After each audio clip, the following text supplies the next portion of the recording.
A few years ago I made a low maintenance aquascape for my barber.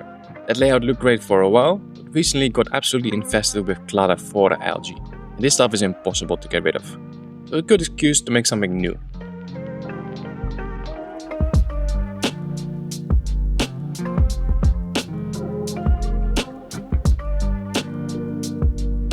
So initially I was thinking to just buy him a brand new tank, new optic white tank, new light, new filter and everything. Then I thought, Mark, you have a bunch of stuff lying around in storage, why not just see if you can put something together like that? And I did, so I had an old 45cm tank. I just had to clean up a little bit. I have a AI blade, which I haven't used in a long time, still works fine. And I also have a really old canvas filter as well. Should still work, I haven't tested, but I think it'll be alright. Yeah, so I basically want this new setup to be a big upgrade as well. So the tank that he has right now is made of float glass. This one is made from optic white glass. It even has the, the 45-degree mitered edges. I think the light is a bit better as well. It just looks nicer. And I'm going to use an external canister filter. And right now he has an internal filter. So definitely an upgrade. I'm still not sure about CO2, but yeah, we'll just kind of just see how the layout progresses, what kind of plants we're going to use. And then from there I'll decide if we're going to use CO2 or not.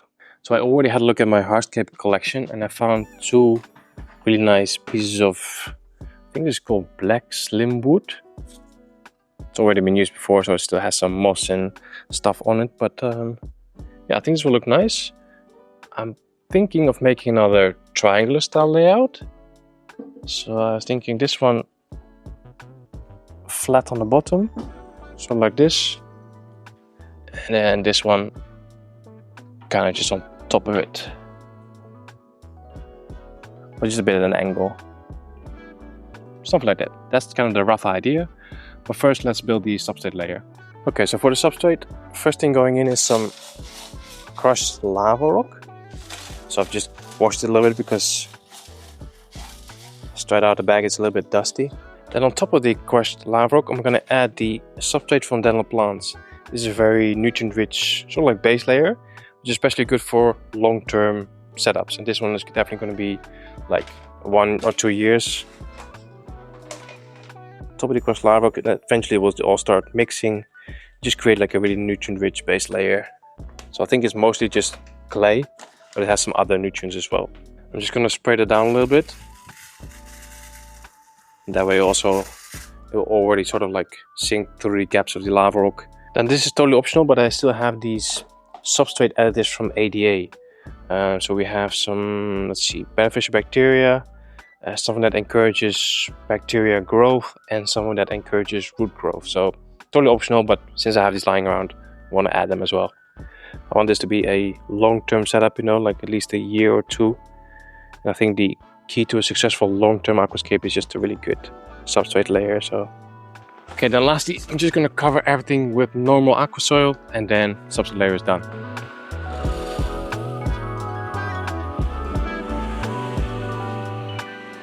So I have full Aquasoil. I'm not going to go for any cosmetic sand in this layout. I'm going to make sure it's nice and easy to maintain as well. Also, I'm using the Aquasoil from dental plants, and this one is not crazy rich in nutrients like some other Aquasoils. So there's no need for all those daily water changes in the first couple of weeks, I'll probably do 2 in the first week, and after that just 1 per week. Okay, substrate layer done. So now let's see how it looks with the hardscape in there.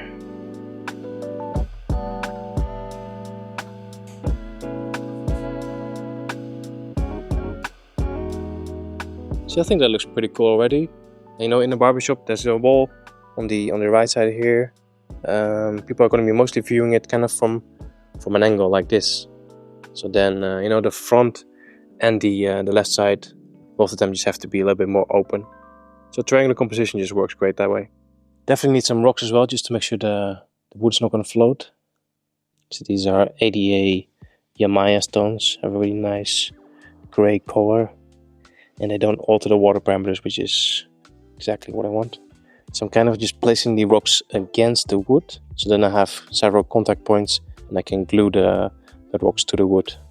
Just make it one solid structure. Kind of feel like it would be nice to have one more spike over here, just to really have that triangular composition. So I don't know, I found this piece. Maybe it's a bit too big. Okay, I just pulled this piece out of another tank, so this one has to work.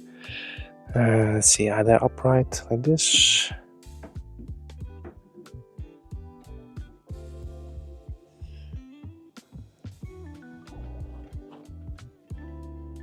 I think this can work. I'm also planning to add a fern kind of in the center here, so then, you know, this part over here will be mostly covered up, so I think I'm gonna keep it like that.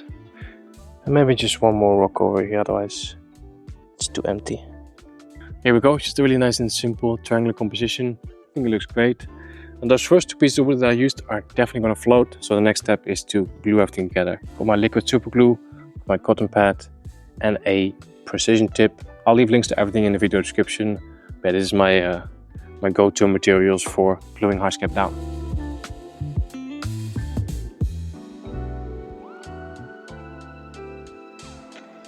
Okay, 5 minutes later and everything is nice and secure. The only thing I'm not really sure about is the third piece of wood. The one was already moist, because if the surface is wet, then the liquid super glue and cotton pad method doesn't really work that well. So if I apply a little bit of gel super glue as well, and hopefully it's not going to move. I mean, it's not going to float, that piece of wood, but they can still kind of like, you know, tip over or whatever. You can bounce into it when you're doing maintenance. But I think we're good. I think we're ready for plants now.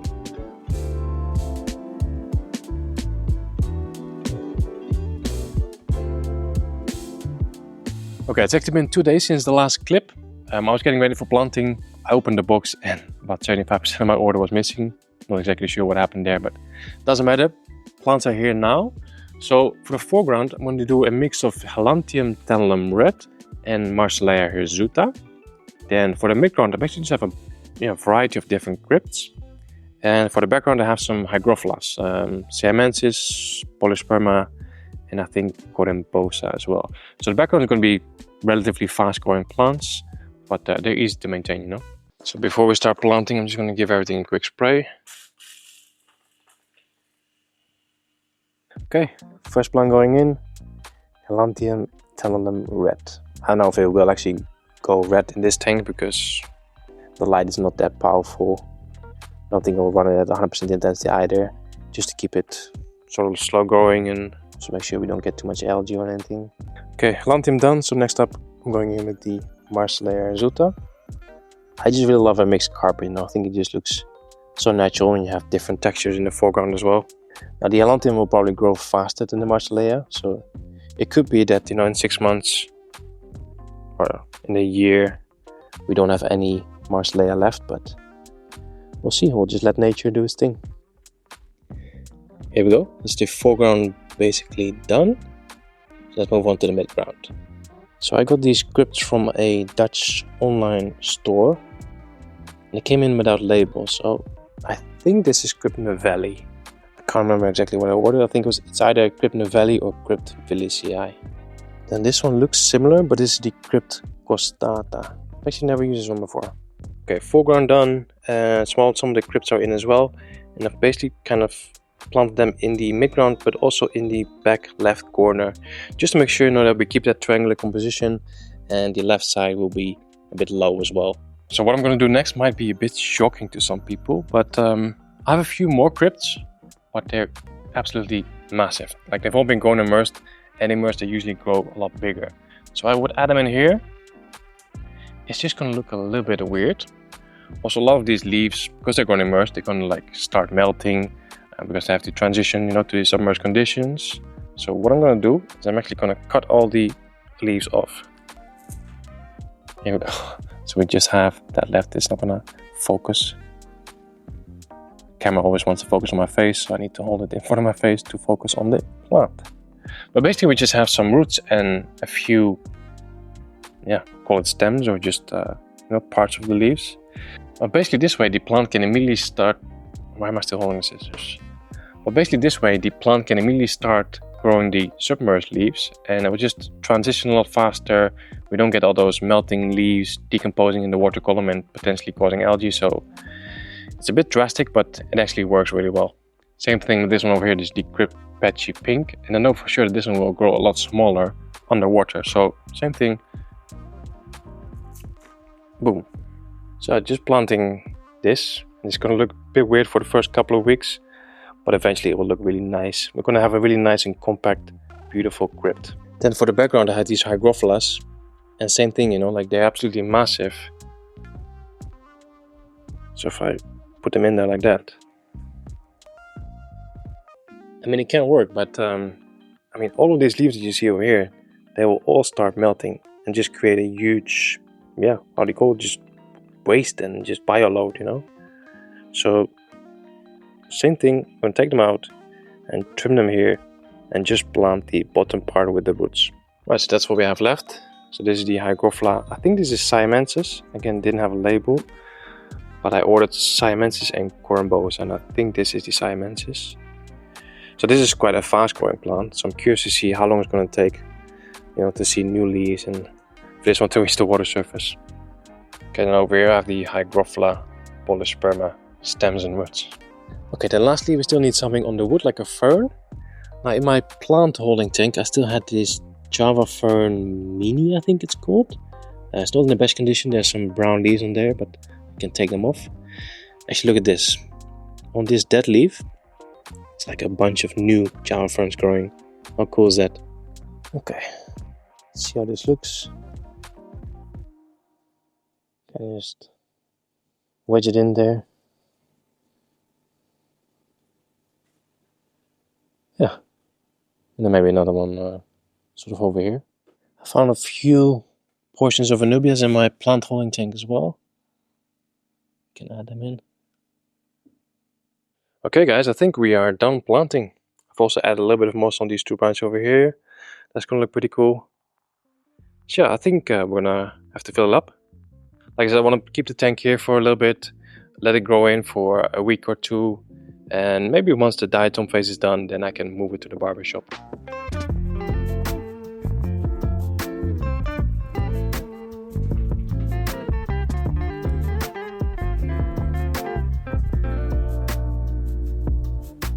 So while the tank is filling up, we can set up the filter. I've actually already prepared it because this morning I took down the OASE Escape line 60. I'm going to make a new layout in there, salt water actually, but that's going to take another week or so. So I've actually taken all the Secam matrix, the biomedia from that filter, put it in here. So basically we have a cycle filter. Got my favorite glass lily pipe set, the mini version with the skimmer. You can find this one on Amazon. I'll leave a link in the video description. Okay, filter is up and running. It does work, but at the moment the flow is not very good. You can see that from the skimmer. It's basically it's not really doing anything just because there's not enough flow. Now, on these kinds of filters you can actually change the impeller for any size you want. So I'm gonna try swapping it out for this one, see if that helps.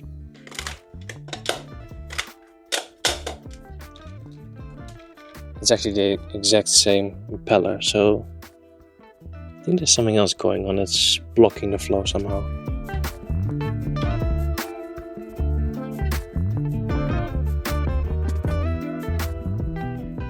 Well, I fixed it, but now we almost have too much flow. Yeah, that's definitely way too much flow. I'm gonna try this one. You can see the blades are a bit smaller, so this should give us less flow.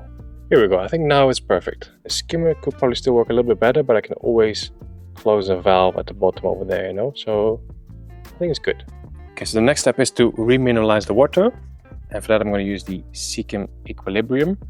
So this restores and maintains mineral balance. So I filled the tank up with reverse osmosis water. Our water doesn't have any minerals, and we still need to have, you know, some minerals in order to grow plants and have healthy fish. So just making sure the mineral levels are perfect. I'm just gonna add a little bit of this, and then I'll let it dissolve for about half an hour. Then I'll check with the TDS meter. I'll check with the TDS meter to see where we're at. And then I want to have it around 120 TDS. Then I'm also gonna add some Secam stability. Yes, we have a cycled, you know, filter, but we still wanna have some beneficial bacteria added in as well. So just a little bit of that. Then I'm not going to start dosing fertilizer just yet because we have enough nutrients in the substrate. But I am going to start dosing Secam Flourish Advance, which is a natural phytohormone and some other supplements. And this stuff basically helps to get all those new plants established. You know, all the in vitro plants, they need to start growing roots. all those stem plants and the crypts that I cut back vigorously, they need to start developing new leaves and new roots, and this just helps promote new growth. So, floor is advanced.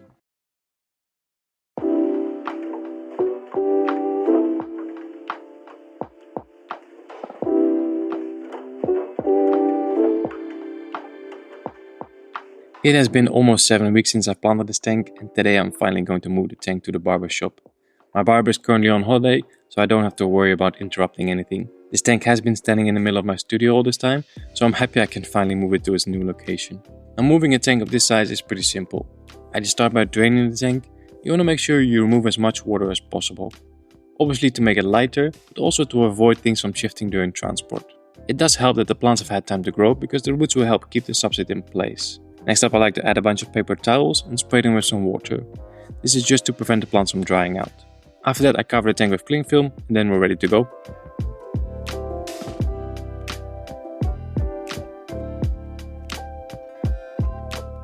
Now I just need to catch all the fish and shrimp from the old layout, and then we can swap the tanks.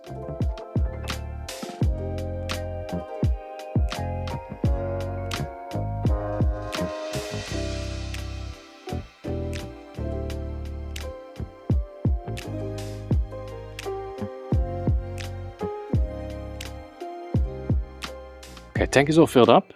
I just started thinking about the light, because I did bring the AI blade, the light that I've been using for the past 7 weeks. But of course we still have the Chihiro's WRGB Slim as well. This one is a little bit bigger, a little bit more bulky. This one has a much thinner profile, I guess. But I think I like the light color of the Chihiro's a bit better. So we're just gonna try them both. Okay, so here's how the tank looks with the Chihiro's. Currently running it on full power, 100%. Just for the video. If I were to use this light permanently, I would only use it on like 50% intensity, just because it's low tech, no CO2, and sort of low maintenance as well, you know. Now let's swap to the AI blade. So I'll take the Chihiro's off, and then the blade goes on. I don't think it's on full power yet. I think this is the settings that I had it on for the past 7 weeks. Okay, so this is the AI blade on 100% intensity.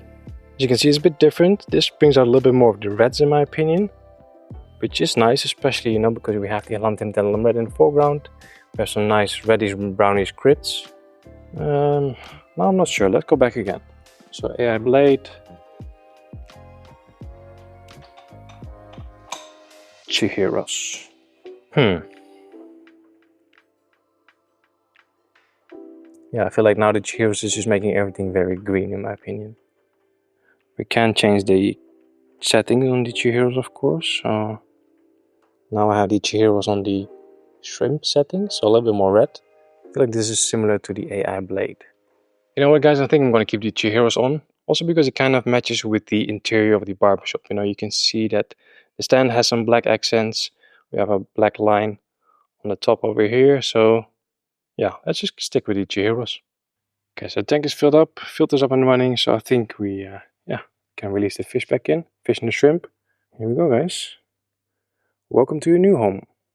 I'm going to add a couple of ram's horn snails as well, because they do help with, you know, cleanup. Just in the previous layout, they were just, taking over. I kind of felt like this tank could use a few more fish, so I brought some platies from home as well. Didn't really have space for them anymore, so we're just going to add them in here.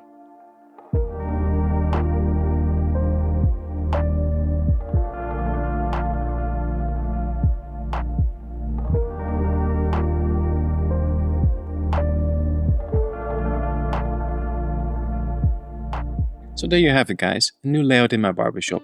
It's a really simple layout, but I think it looks really nice. I forgot to mention that I've also added some crypt spiralis red in the background, which adds a nice bit of color to the layout.